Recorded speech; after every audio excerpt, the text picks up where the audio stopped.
प्रिय विद्यार्थियों, आज मैं शाना साना हाथ जोड़ी पाठ का तीसरा भाग आपको पढ़ाने जा रहा हूँ।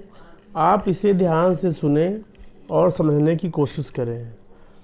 इस पाठ में हमने प्रारंभ में ये पढ़ा कि लेखिका हिमालय की यात्रा पर गई हैं और हिमालय की यात्रा पर जाकर उनको सिक्किम प्रदेश के गैंगटोक शहर को पास से देखने का अवसर मिला और उस अवसर को बखूबी भुनाते हुए वे हिमालय के प्राकृतिक सौंदर्य का आनंद ले पाने में समर्थवान होती हैं।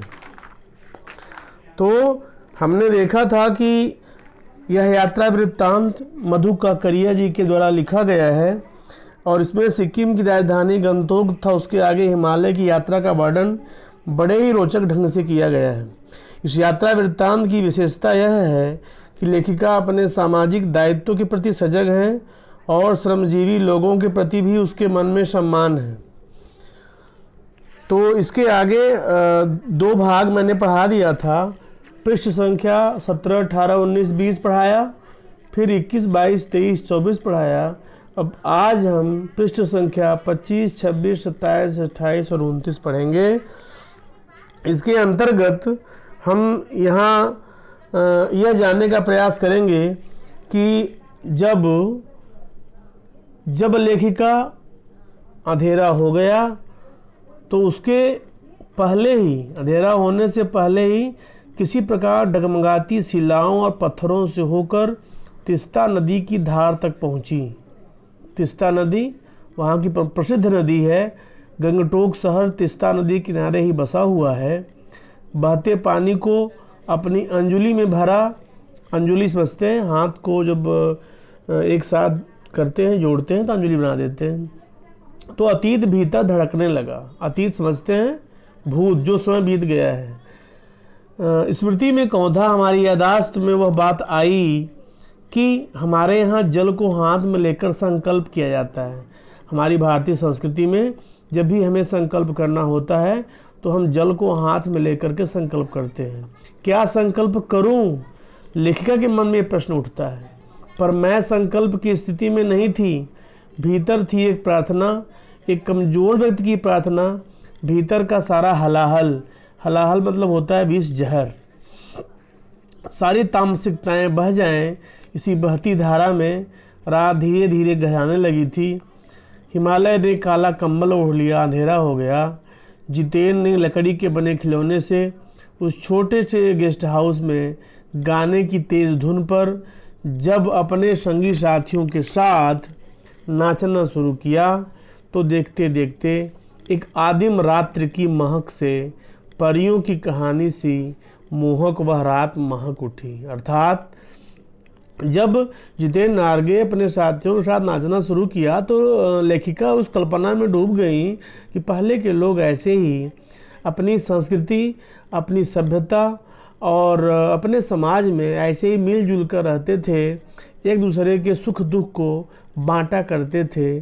जैसे ही शाम होती थी, दिन भर मेहनत करने के बाद शाम को सभी मजदूर, सभी गरीब लोग अपने मनोरंजन के लिए एक साथ चौकी पर बैठते थे।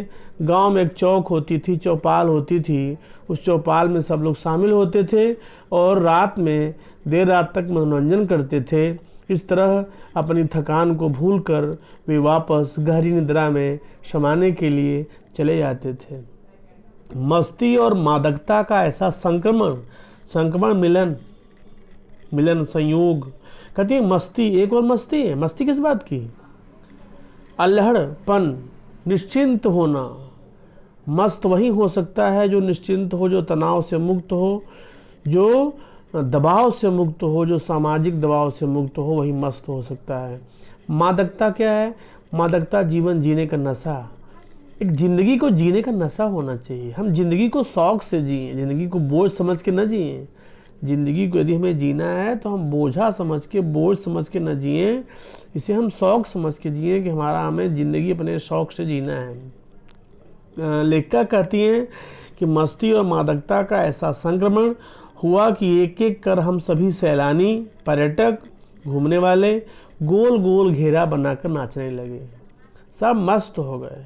मेरी 50 वर्षीय सहेली मणि ने कुमारियों को भी, कम किशोरावस्था वाली लड़कियों को भी मात करते हुए, मतलब नीचा दिखाते हुए वो जानदार नृत्य प्रस्तुत किया। जानदार मतलब जो जान डाल दे, बहुत ही अजीब व गरीब, मतलब फुल एनर्जी वाला, ठीक है, नृत्य प्रस्तुत किया कि हम सब अवाक मतलब आश्चर्यचकित, हतप्रभ, स्तब्ध हो करके उसे देखते ही रह गए। कितना आनंद भरा था उसके भीतर, कहाँ से आता था इतना आनंद। मतलब लेखिका कहती हैं कि हमारी जो सखी मणि थी, भले ही उम्र के अंतिम पड़ाव पर पहुंच रही थी, सेकंड जो युवावस्था को समाप्ति की जो उम्र होती है वही 50 की अवस्था होती है। युवावस्था धीरे धीरे समाप्त होने लगती है। तो ऐसी अवस्था में इतना आनंद उसके अंदर भरा हुआ था जो नृत्य के माध्यम से हमारे सामने प्रकट हो रहा था। कवित्री लेखिका कहती हैं, कहाँ से आता था इतना आनंद, उसे कहाँ से इतना आनंद आया। लायुंग की सुबह बेहद शांत और सुरम्य, सुरम्य मतलब सुंदर, शांत जानते ही हैं। जहाँ पहाड़ी प्रदेश होगा, जहाँ चारों तरफ जंगल होंगे, घने जंगल होंगे, वहाँ शांति तो होगी ही होगी। तीस्ता नदी की शांत धारा के समान ही कल कल कर बहती हुई, जिस तरह से तीस्ता नदी धीमी धीमी रफ्तार में कल कल की आवाज़ करती हुई बह रही थी, वैसे ही वहाँ के लोगों का जीवन सरस था, नीरस नहीं था, और सब लोग अपनी मस्ती से अपना जीवन जिए जा रहे थे। जिसके पास जो ही कुछ था वह उसी में संतुष्ट था। अधिकतर लोगों की जीविका का साधन पहाड़ी आलू, धान की खेती और दारू का व्यापार था।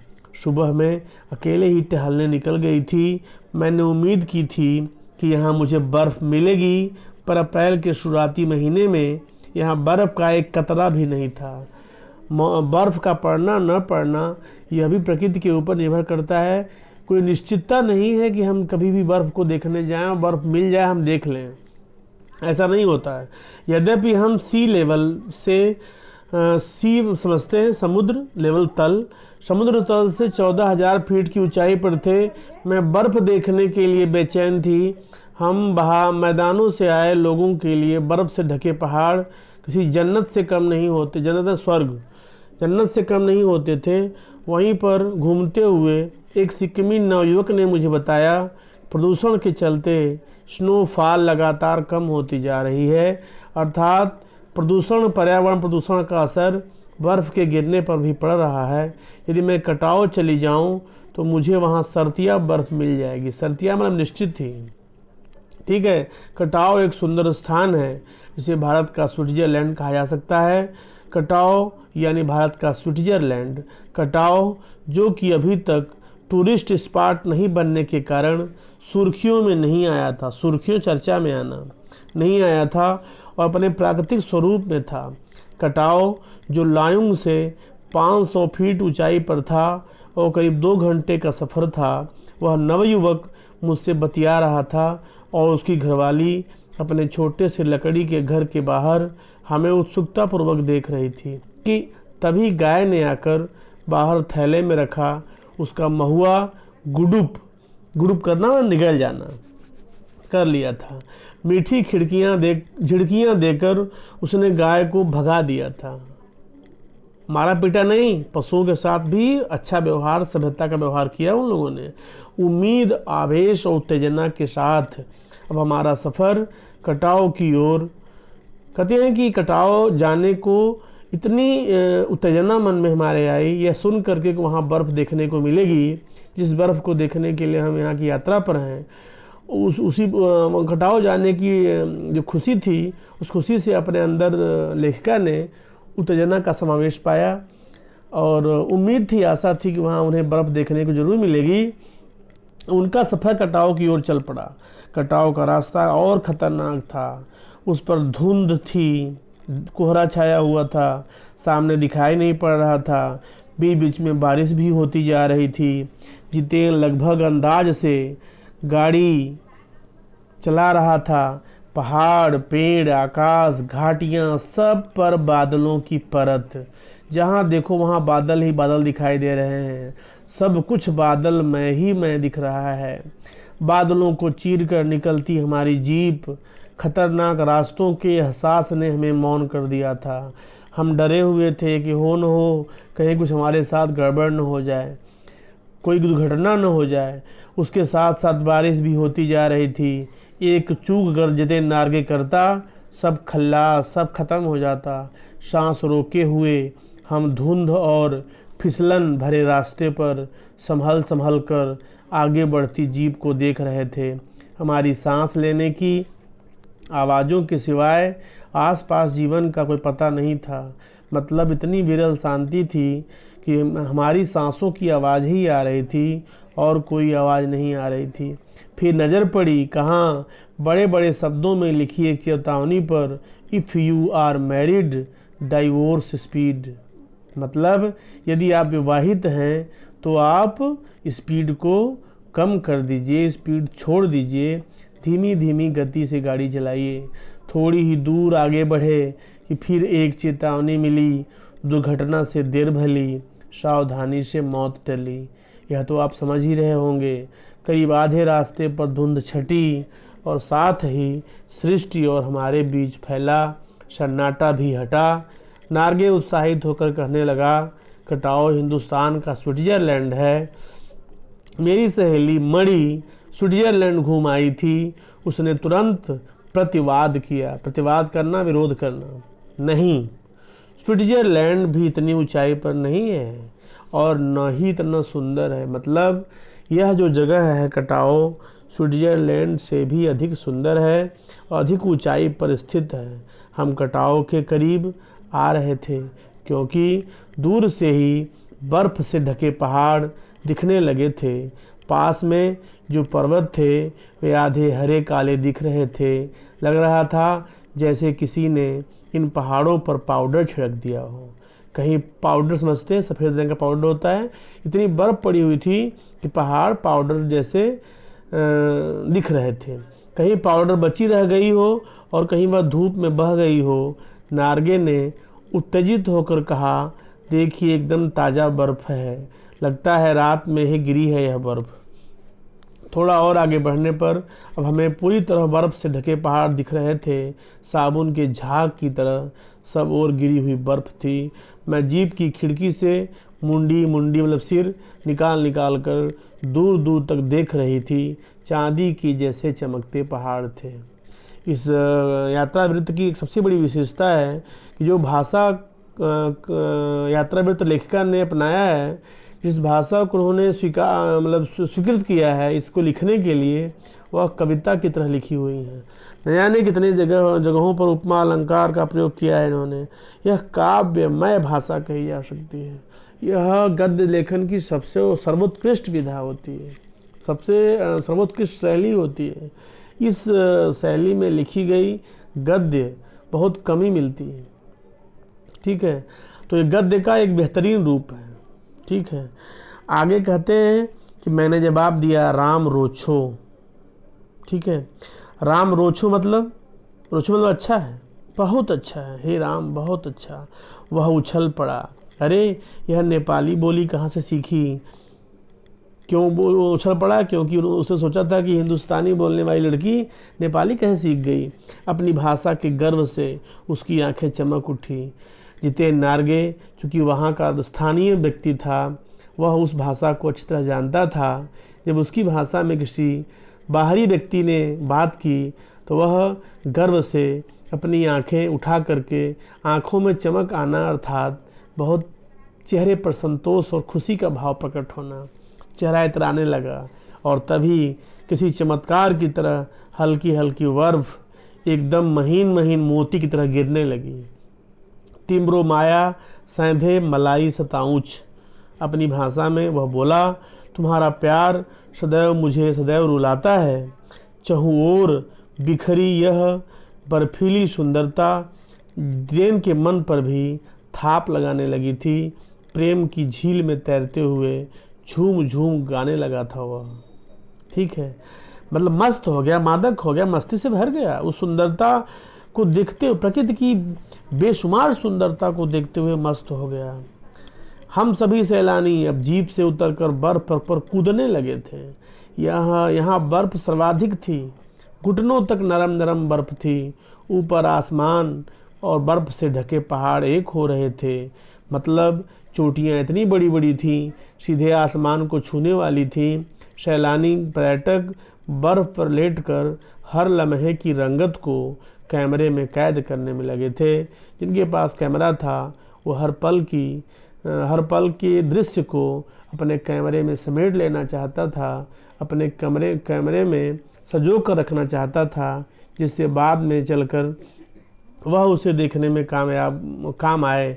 मेरे पाँव झनझन करने लगे थे, पर मन वृंदावन हो रहा था। मतलब पाँव में गलन के कारण, ठंडा होने के कारण झंझनाहट हो रही थी, पर मन रूपी मयूर वृंदावन की तरह नाच रहा था।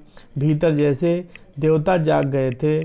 ख्वाहिश हुई कि मैं भी बर्फ़ पर लेटकर इस बर्फीली जन्नत को जी भर कर देखूं, पर मेरे पास बर्फ़ पर पहनने वाले लंबे लंबे जूते नहीं थे।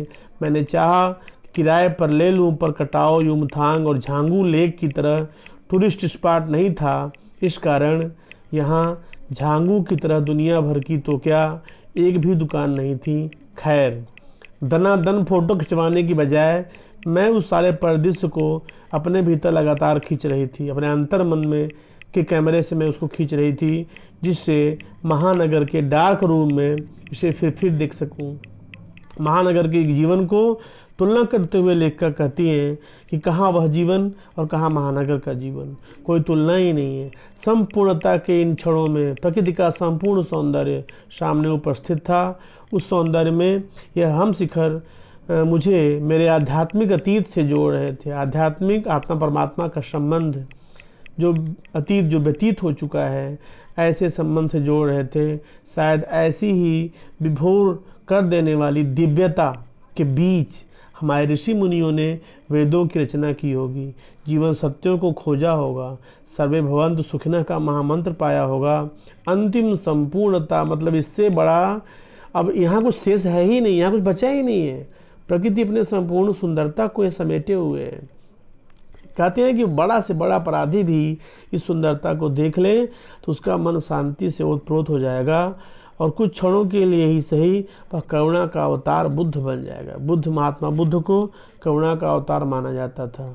और तभी दिमाग में कौंधा आया कि मिल्टन ने ईव की सुंदरता का वर्णन करते हुए लिखा था कि शैतान भी उसे देखकर ठगा सा रह जाता है, अर्थात उसे लगता है जैसे मैं उसका सब कुछ लूट गया, और दूसरों का मंगल करने की वृत्ति भूल जाया। वृत्ति मतलब आदत, हैबिट भूल जाता था। मैंने मणि से पूछा क्या उसने पढ़ी है मिल्टन की वह कविता, पर मणि उस समय किसी दूसरे ही सवाल से जूझ रही थी। वह एकाएक दार्शनिकों की तरह कहने लगी, ये हिम शिखर जल स्तंभ हैं पूरे एशिया के। देखो प्रकृति भी किस नायाब बेशुमार अजूबे ढंग से सारा इंतजाम करती है। सर्दियों में बर्फ़ के रूप में जल संग्रह कर लेती है, और गर्मियों में पानी के लिए जब त्राहि त्राहि मचती है तो यही बर्फ़ शिलाएँ पिघल कर जल धारा बन जाती हैं और हमारे सूखे कंठों को तरावट पहुंचाती हैं। कितनी अद्भुत व्यवस्था है जल संचय की। ईश्वर ने जल को बचाने की, जल को सुरक्षित रखने की कितनी अद्भुत व्यवस्था की है, जो देखने में बहुत ही आश्चर्यचकित लगती है। मणि ने विभूत हो माथा नवाया। विभूत होना मतलब मुरीद हो जाना, मस्त हो जाना, मतवाला हो जाना।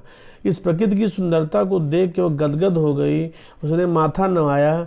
जाने कितना ऋण है हम पर इन नदियों का, हिम शिखरों का। संसार कितना सुंदर, स्वप्न जगाते उन लम्हों में मैंने सोचा। मतलब उन लम्हों को, उन पलों को देख करके और प्रकृति की सुंदरता को देख करके मानो हमें ऐसा लगा कि हम दिन में ही स्वप्न देख रहे हैं। पर तभी उदासी की एक झीनी सी परत मुझ पर छा गई। उड़ते बादलों की तरह पत्थर तोड़ती उन पहाड़ियों का ख्याल आ गया। लेखिका के मन में जो उसने कुछ देर पहले देखा था कि सुंदर सुंदर पहाड़ी औरतें अपने हाथ में कुदाल और कुल्हाड़ी लेकर के कठोर पत्थर तोड़ रही थी, उनका ख्याल करते ही लेखिका उदास हो गई। और आत्मा के अनंत परतों को छीलता हुआ हमारा यह सफ़र और आगे बढ़ा कि तभी देखा इक्की दुक्की फौजी छावनियाँ। जैसे ही कहती हैं कि हम आगे बढ़े, आत्मा के अनंत परतों को छीलता हुआ, अर्थात अब जो हमारा शरीर था वह हम उस शरीर की शुद्ध बुद्ध खो बैठे थे, आत्मा के गर्त में चले गए थे।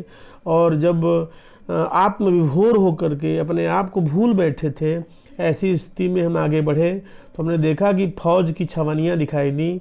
ध्यान आया यह बॉर्डर एरिया है, थोड़ी दूर पर चीन की सीमा है। एक फौजी से मैंने कहा इतनी कड़कड़ाती ठंड में, उसमें तापमान 15 डिग्री सेल्सियस था, आप लोगों को बहुत तकलीफ़ होती होगी। वह हंस दिया, एक उदासी हंसी हंसा। उदास क्यों? क्योंकि वो परिवार से दूर था। उसने कहा आप चैन की नींद सो सकें, इसलिए तो हम यहाँ पहरा दे रहे हैं। उस फौजी के जवाब ने लेखिका को रोमांचित कर दिया कि वाह, ये फौजी भी किसी भगवान से कम नहीं है। इनके ही संरक्षण में हम देश वाले, जो देश के अंदर रहने वाले लोग, बड़े ही चैन की नींद सोते हैं। फेरी भेटुला मतलब फिर मिलेंगे कहते हुए जितेन ने जीप चालू कर दी। थोड़ी देर बाद फिर दिखी एक फ़ौज की छावनी जिस पर लिखा था we give our today for your tomorrow, मतलब आपके कल के लिए, आने वाले कल के लिए हम अपना आज दे रहे हैं, आज बलिदान कर रहे हैं। आपके आने वाले कल के सुरक्षा के लिए, आपके आने वाले कल की बेहतरी के लिए हम अपना आज कुर्बान कर रहे हैं। किसके लिए? भारतवासियों के लिए, भारत देश के निवासियों के लिए। मन उदास हो गया, भीतर कुछ पिघलने सा लगा, उनके प्रति प्यार पिघल रहा था। महानगर में रहते हुए कभी ध्यान ही नहीं आया कि जिन बर्फीले इलाकों में बैसाख के महीने में भी 5 मिनट में ही हम ठिठुरने लगे थे, हमारे जवान पौष और माघ के महीने में जबकि सिवाय पेट्रोल के सब कुछ जम जाता है, तैनात रहते हैं। और जिन सकरे घुमावदार और ख़तरनाक रास्तों से गुजरने भर में हमारे प्राण कांप उठते हैं, उन रास्तों को बनाने में जाने कितनों के जीवन अपनी मियाद मतलब समय अवधि के पूर्व ही खत्म हो गए हैं। मेरे लिए यह यात्रा सचमुच ही एक खोज की यात्रा थी। पूरा सफ़र चेतना और अंतरात्मा में हलचल मचाने वाला था। बहरहाल अब हम लायुंग वापस लौटकर फिर युमथांग की ओर लौटे। जितेन कुछ देर पूर्व नेपाल से ताज़ा आया था। युमथांग की घाटियों में एक नया आकर्षण और जुड़ गया था, ढेरों ढेर प्रियुता और रोडोडेंड्रो के फूल। जितेन बताने लगा बस 15 दिनों में देखिएगा पूरी घाटी फूलों से इस कदर भर जाएगी कि लगेगा फूलों की सेज रखी हो। यहाँ रास्ते अपेक्षाकृत चौड़े थे, इस कारण खतरों का एहसास कम था। इन घाटियों में कई बंदर भी दिखे, कुछ अकेले तो कुछ बाल बच्चों के साथ। बहरहाल घाटियाँ, वादियाँ, पहाड़ों और बादलों की आँख मिचौली दिखाती, पहाड़ी कबूतरों की उड़ाती हमारी जीप जब युमथांग पहुंची तो हम थोड़े निराश हुए। बर्फ़ से ढके कटाव के हिमशिखरों को देखने के बाद युमथांग थोड़ा फीका लगा और यह भी एहसास हुआ कि मंजिल से कहीं ज़्यादा रोमांचक होता है मंजिल तक का सफ़र। वाह, मंजिल को पाने का सफ़र बहुत रोमांचक होता है, वह कहीं मंजिल से अधिक आकर्षक होता है। बहरहाल युमथांग में चिप्स बेचती एक सिक्किम युवती से मैंने पूछा क्या तुम सिक्किमी हो? उसने कहा नहीं, मैं इंडियन हूँ। क्या जवाब दिया उसने! हम भाषा में न बटे, क्षेत्र में न बटे, भाव जाति में न बटे, हम एक हैं, हम इंडियन हैं, वी ऑल आर इंडियन। ठीक है। एंड हमारा धर्म है भारतीयता, हमारी जाति है भारतीय जाति है। सुनकर बहुत अच्छा लगा। सिक्किम के लोग भी भारत में मिलकर बहुत खुश हैं। हम जानते हैं, हम पढ़ते हैं हिस्ट्री, सिक्किम बाद में स्वतंत्र हुआ था, बाद में भारत से मिला था, एक इंडिपेंडेंट कंट्री था, सुंदर रजवाड़ा था। तब टूरिस्ट उद्योग इतना नहीं फला फूला था। हर एक सिक्किमी भारतीय आबो हवा में, आबो मतलब आब हवा समझते हैं ना, आब मैंने पानी, आबो हवा में इस कदर घुल मिल गया है कि लगता है कहीं सिक्किम भारत में नहीं था। जीप में बैठने को हुए कि एक पहाड़ी कुत्ते ने रास्ता काट दिया। मरी ने बताया ये पहाड़ी कुत्ते हैं, ये भौंकते नहीं हैं, सिर्फ चांदनी रात में ही भौंकते हैं। क्या विस्मय और अविश्वास से मैं उसे सुनती रही। क्या समुद्र की तरह कुत्तों पर भी पूर्णिमा की चांदनी कामनाओं का ज्वार भाटा जगाती है क्या? खैर, लौटती यात्रा में जीप में भी जितेंद्र हमें रंग की तरह तरह की जानकारियाँ देता रहा। मैडम, यहाँ एक पत्थर है जिस पर गुरु नानक के फुटप्रिंट हैं। कहते हैं यहाँ गुरु नानक की थाली से थोड़े से चावल छिटक कर बाहर गिर गए थे। जिस जगह चावल छिटक कर गिरे थे वहाँ चावल की खेती होती है। करीब 3-4 किलोमीटर बाद ही उसने फिर उंगली दिखाई। मैडम, इसे खेदुम कहते हैं। यह पूरा लगभग 1 किलोमीटर का एरिया है। यहाँ देवी देवताओं का निवास है। यहाँ जो गंदगी फैलाएगा वह मर जाएगा। तुम लोग पहाड़ों पर गंदगी नहीं फैलाते? उसने जीभ निकालते हुए कहा, नहीं मैडम, पहाड़, नदी, झरने, हम इनकी पूजा करते हैं। इन्हें गंदा करेंगे तो हम मर जाएंगे। तभी गैंगटॉक इतना सुंदर है। मैंने कहा, गैंगटॉक नहीं मैडम, गंतोक कहिए। इसलिए इसका असली नाम गंतोक है। गंतोक का मतलब होता है पहाड़। मैं कुछ पूछती कि वह फिर चालू हो गया। मैडम, युमथांग भी पहले टूरिस्ट स्पॉट नहीं था। यह तो सिक्किम जब भारत में मिला उसके भी कई वर्षों बाद भारतीय आर्मी के कप्तान शेखर दत्ता के दिमाग में आया कि यहाँ सिर्फ फौजियों को रख कर क्या होगा, घाटियों के बीच रास्ते निकाल कर इसे टूरिस्ट स्पॉट बनाया जा सकता है। आप देखिए अभी भी रास्ते बन ही रहे हैं। हाँ, मैं भी देख रही हूँ, रास्ते तो अभी भी बन रहे हैं। नए नए स्थानों की खोज अभी भी जारी है। शायद मनुष्य की इस न समाप्त होने वाली खोज का नाम सौंदर्य है। मन ही मन मैं कहती हूँ और जीप आगे बढ़ने लगती है। इस तरह से यह पाठ समाप्त हुआ। इस पाठ की समाप्ति के बाद आपको अब अगले दिन में अभ्यास कराया जाएगा। धन्यवाद।